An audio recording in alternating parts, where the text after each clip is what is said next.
Hi there, I'm Sharon Joy Galway. Welcome to the Branding Foundations Masterclass, helping you to build a solid foundation in your brand and ultimately in your business. I want to start with this quote: why fit in when you were born to stand out? Now, here's the thing: when it comes to branding, suddenly people new in business sometimes feel like, oh, I don't want to stand out. I don't want to be seen, or, I don't want to have to be somebody that I'm not. Here's the thing: branding is not asking you to do that. Branding is asking you to be more of your best self so that you can call in those soulmate clients. It's about standing out in a way that's authentic for you. So if already you're at a point of resistance where you're worried about being seen or being encouraged to be somebody that you're not, then I just want to reassure you that you don't need to worry about that. That's not what this is about. This is about being more of your authentic self in a way that stands you out from the rest of the crowd. The branding gap is really the difference between hearing crickets to hearing clients in our inbox. Having that gap, if we don't fill it in a way that is powerful and magnetic, then chances are we're not getting the traction in our business that we want. Now, it's not about filling it with fluff. I'm not down with that. We want to fill it with key things that are aligned to what we are really here for. And that's what we're going to dive into and explore more today. In order for people to buy from us, you've probably heard this before. People need to know, like, and trust us. Now, I've heard people say that this is completely vanilla, boring, not very inspiring, but it's the truth. When was the last time you bought from somebody that you didn't know, you didn't like, or you didn't trust? Chances are you're not buying from people that you don't feel like that about. The reason that we have clients is because they know, like, and trust us. And we can establish those three important factors through branding that speaks to who we are and what we're here to achieve. One of the misconceptions around branding is that it's a set of colors or a font or a logo. When people start out in business, they often want to rush to those things.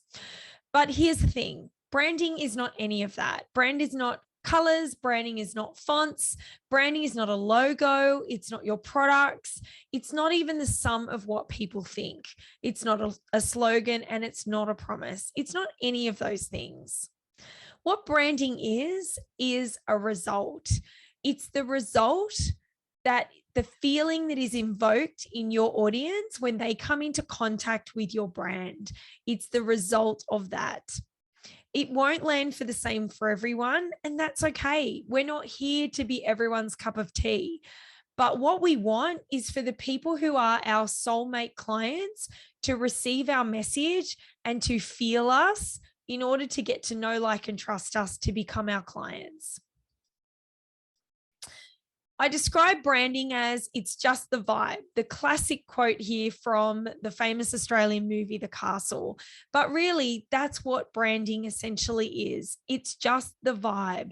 It's what we put out there, the way that people receive it. It's a person's emotional state or the atmosphere of a place as communicated to and felt by others. It's the exchange of information and the way that it lands. It's the way it makes people feel that's important when it comes to branding.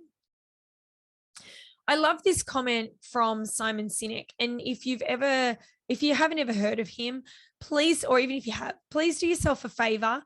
Go and Google search his video, Start With Why by Simon Sinek, and watch it. It's really, really life-changing. If you're starting out in business, you're going to want to watch that video. But I love this quote from him: people don't buy what you do, they buy why you do it. In the same way that Simon refers to our why in this quote, is the same way that we're going to dig away at our why in this masterclass in order to really call in our ideal clients. People buy why we do it. Your brand is about the best version of you, and that is all encompassing. So it includes your why, your gifts, your values, your offers or services, your points of difference, your communication, and your client experience. It is all encompassing, all of those things rolled into one. So let's start with your why. We're not going to go into depth into all of these today, but I want you to start with your why. And if you have your Branding Foundations workbook, there is a page where you can start to do this exercise in that workbook that will cover what we're going to do here. And that is to ask yourself, what is my why? Now, if you're here, I hope that you do know what your why is, but maybe it's been a while since you visited it. So I'm going to encourage you to go back and visit it again, because that's the thing with it. When it comes to our why, our values, our gifts, our guiding principles, these are things that we should be revisiting at least every 12 months. But if you're new in your business and your business has only been established for a couple of years, then you should really be revisiting this every 3 to 6 months. So thinking about your why, your reasons need to move you first and foremost, because if your reasons don't move you, then you're likely not going to be doing a whole much of anything. Remember, our vision, our why, what drives us is very closely linked to our motivation. So we're going to want to make sure that we get that in check. You need to feel your why and feel deeply connected to it. When we are connected deeply to our why, that's when we're congruent, that's in alignment with what we really want. And it also is going to foster longevity. It's going to help us to go the distance when things get tough, when things don't always go our way. So getting in touch with your why is going to be the first thing that you want to do in order to really scratch away at the surface of your brand. The next thing I want you to do is have a think about your personal gifts. Now, we're all born with personal gifts. Some of us perhaps don't like the ones that we've got, but here's an opportunity that I'm offering to you to actually think about. What are the things over your lifetime that people have always said to you, gee, you're good at that? Or perhaps when you're working in a group situation that you automatically start to do. Maybe it's that you can always summarize what people say. Maybe you're the leader of the group. Maybe you're the person who introduces humor. Maybe you're the person that's creative and thinks outside of the box. What is it that people often say to you that you're good at? Like I said before, we don't always love our gifts. We often feel like we'd rather other gifts that we don't have. Like me wanting athleticism when I was a child, and instead I was more creative and more of a dancer. Think about the gifts that you were given. And if you're not already working with those, I want you to start to really fall in love with them, because they're going to help you move the needle on your business much, much faster if you're leveraging those gifts. So identify what your top 3 gifts are and really just have a think about what they are. Now, this is not an extensive list. You can add your own, but thinking carefully about what it is that people perhaps in the past have said you're good at, or things that you know you naturally do without having to think about it where other people find hard. Next, I want you to have a think about your values. And again, in your work booklet, you'll see this exercise that you can complete. Again, your values are often things that people think they're things that they're actually not, a little bit like branding. So sometimes people will say, oh, mine is integrity. That's one of my values. Now, we can hold integrity in high esteem. I know I certainly do. However, it's not a value in the same way that our values are really the things that we spend our time on. So I want you to dig deep on the things that you spend your time on. And by listing them down, you can then shrink that list down and chunk up to find common themes. That is how you find your values. I will also say that values elicitation is one of the things that I offer to help clients really scratch away at the surface of this. So if you don't know what your personal values are, but you would like to know and you'd like some support with that, then please book an appointment, one of my Transform sessions, and I can help you to do that. So what I'd love you to do is identify from this list or perhaps others, these are just some suggestions, the top things that you spend your time on. Now, we only ever work and play and live in alignment with our top values. So perhaps you would like, again, like our gifts, maybe there's some values that you would like to have, but your life isn't really reflecting that. Then it's important to actually get to know what your values really are. And that's going to be the things that you spend your time on. So start by writing down a list of things that you spend your time on, or that you hold dear and you spend, or perhaps people you spend your time with. Then group those together, look for the common themes, and then you can chunk up. So we get these higher vibration, higher order words that we can have as sort of overarching themes, and they become our values.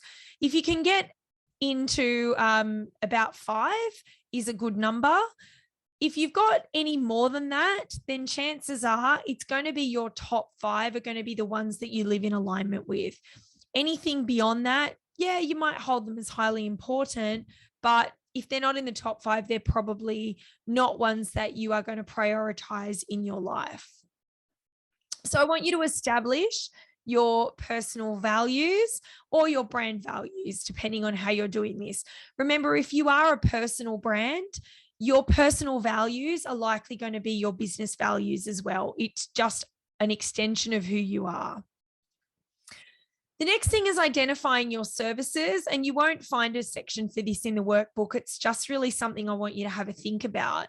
But your services are your online services or in-person coaching, mentoring, circles, courses, programs, events, perhaps digital downloadable products, physical products, and affiliate sales. Thinking about the services that you offer.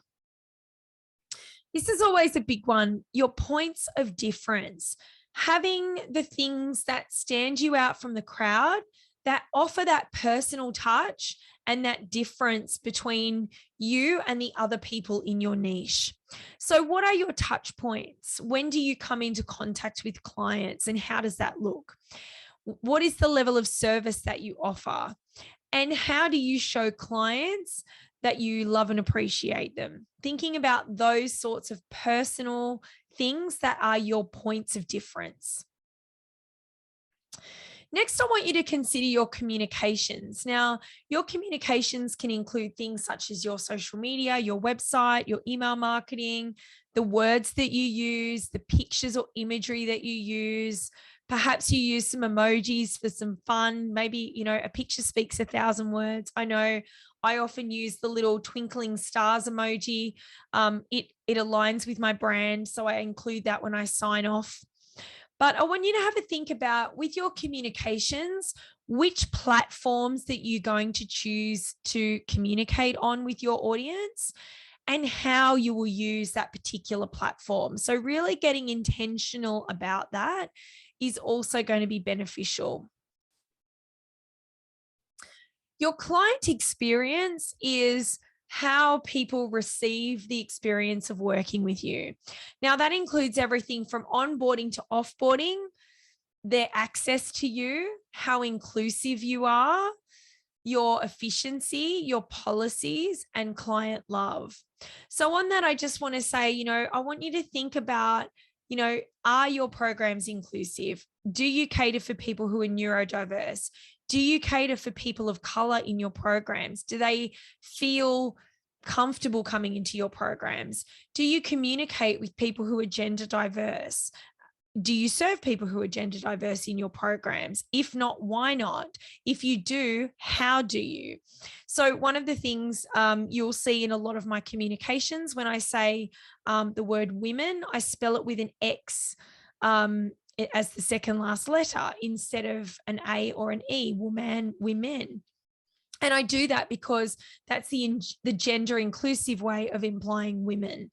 So, thinking about those sorts of things, and again, how they align with your personal values is really important in creating that client experience in a way that you want. If you want your programs to be more accessible, then making sure that you've got the spoken word, the written word, delivering it in different ways so that people can consume it according to their needs. The client journey in a traditional marketing world is usually a funnel, but I like to use this as a ladder. So in traditional marketing, there's usually a funnel. It's an upside down funnel shape. We've got top of the funnel, middle of the funnel, and bottom of the funnel: tofu, mofu, and bofu. And what that is how people first come into our world, how we nurture them, and then when we convert those people to clients, if we convert them to clients. I like to flip that funnel on its head. And for me, it's a ladder. And how far people go up the ladder is how far that they choose, really. So I want you to have a think about, for people who are new down here before they get to the first rung, how do they hear about your brand? How do they come into contact and receive your brand? Is it because you're on podcasts? Is it because you have a blog? Is it because you are on social media and they found you that way? How are people finding you? Is it because they found you through a Google search? What is the next step? And then the next step, and then the next step. So as people move up the ladder with you, what does that look like in terms of how you nurture that relationship, how you sell to that client, the types of offers that you have? And, are there entry-level offers? Are there high-end offers? What's in between, and what does that look like? So getting really clear on your client journey. Then it's our opportunity to really put a bow on the top and to package it all up so that the imagery is the vision for your ideal clients. The imagery and the words that people receive is a reflection of the bigger vision that you have and the bigger picture, if you like, of your business. So we're going to go through some of that.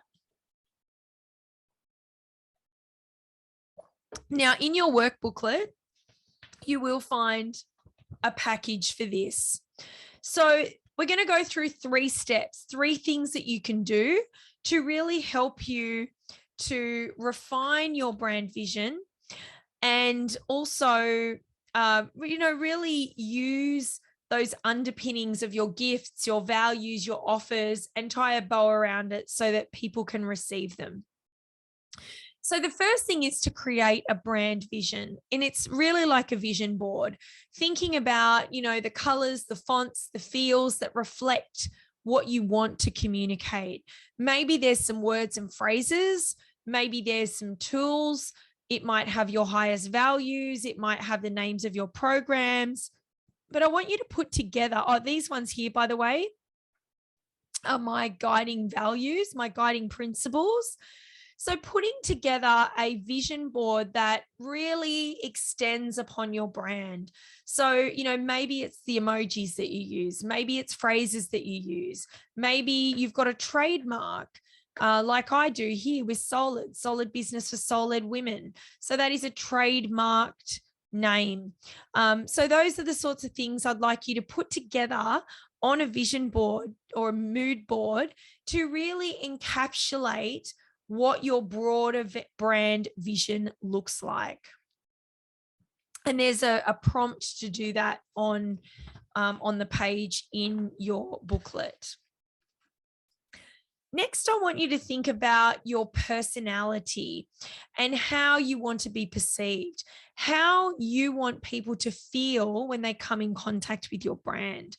And I've given some prompts here, some examples of some of the things that I want. So I want people to feel supported yet challenged.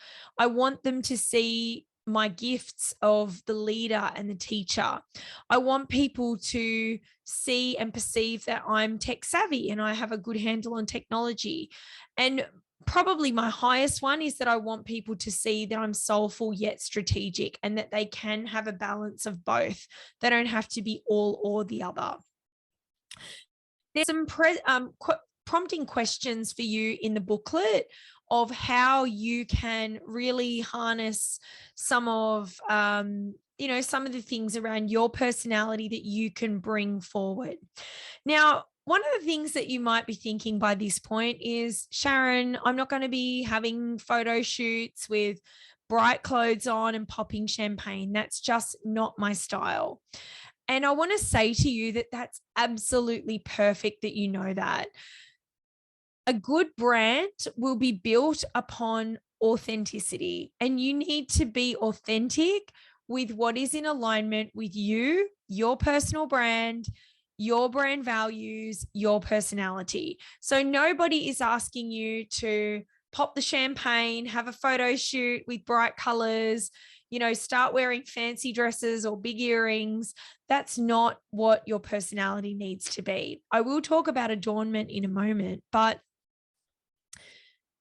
I have had clients who have had t-shirts and ponytails, and that has become their brand and their brand personality. It's become part of the way that they show up in the world, and they've done it very, very powerfully.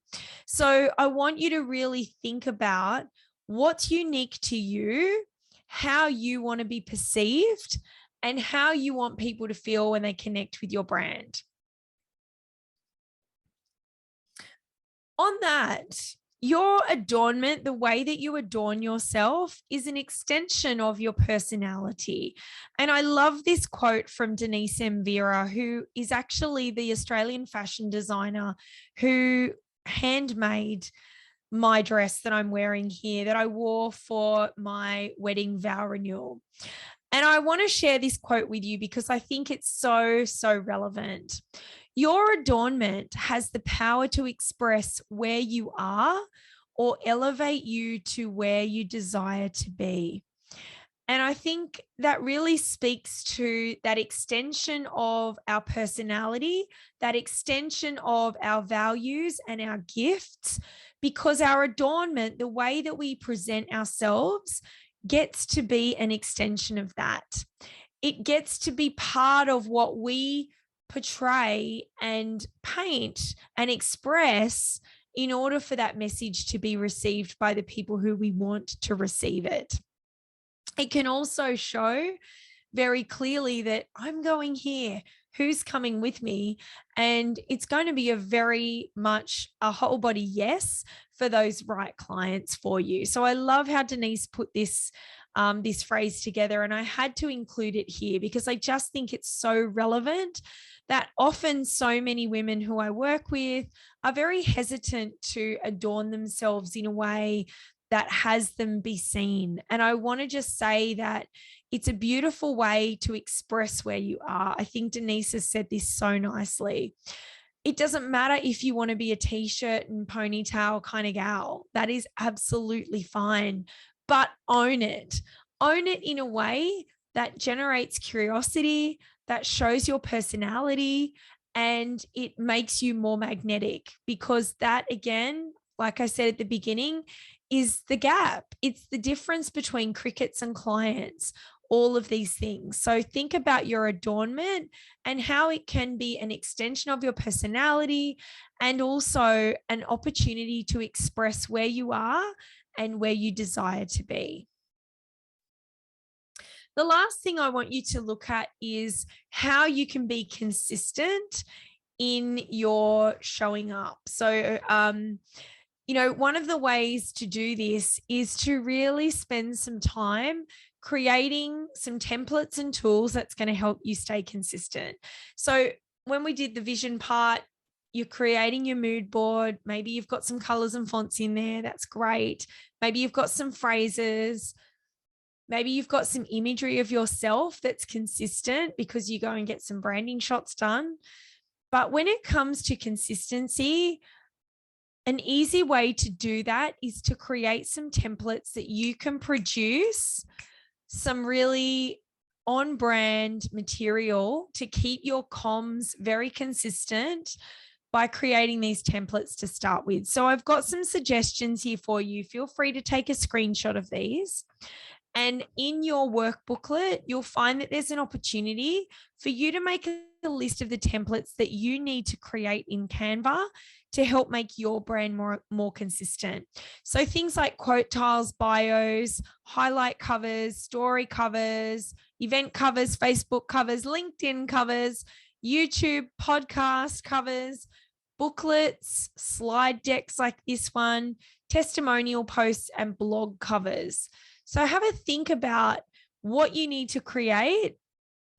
Of course, in your booklet, under personality, you will have also created a checklist of things in your vision that you can have as your brand essence that you will use consistently. But this is a way to keep you on track with that. And then the other layer that you can add into that is things with the words that you use, emojis, those sorts of things. So making sure that your brand is consistent. I want to leave you with this. You are an expert on who you be and who you are becoming. Nobody can tell you who to be. Nobody can tell you to be somebody who you're not. So it's so important to become the expert on that. And if you're not sure, then the best way to become that expert is to spend time thinking about this stuff. Think about how you want to be perceived. Think about your values. Think about your personal gifts. Ask people, when you think about the things that I'm good at, what do you think about? Really scratch away at the surface of this so that you become clearer on who you be and who you are becoming. I'd love you to come over and find me at sharonjoycoaching.com. Sharon Joy Coaching on Instagram and Facebook. And of course, I'd love to hear you on Joyous Journeys in Life and Business podcast. If you would like to extend further on this masterclass, then I'd love you to get your hands on my Big Bang Branding course. It's a really short course. It's 88 Australian dollars. If you're interested in getting that to dive deeper into this branding work, then always hit me up. Of course, I would love to invite you into Solid Business for Soul-Led Women, which is my membership. There are 6 and 12-month memberships available. I'd love you to invite you in. There's so much on offer, and I hope you got a lot out of this masterclass. Thanks for watching.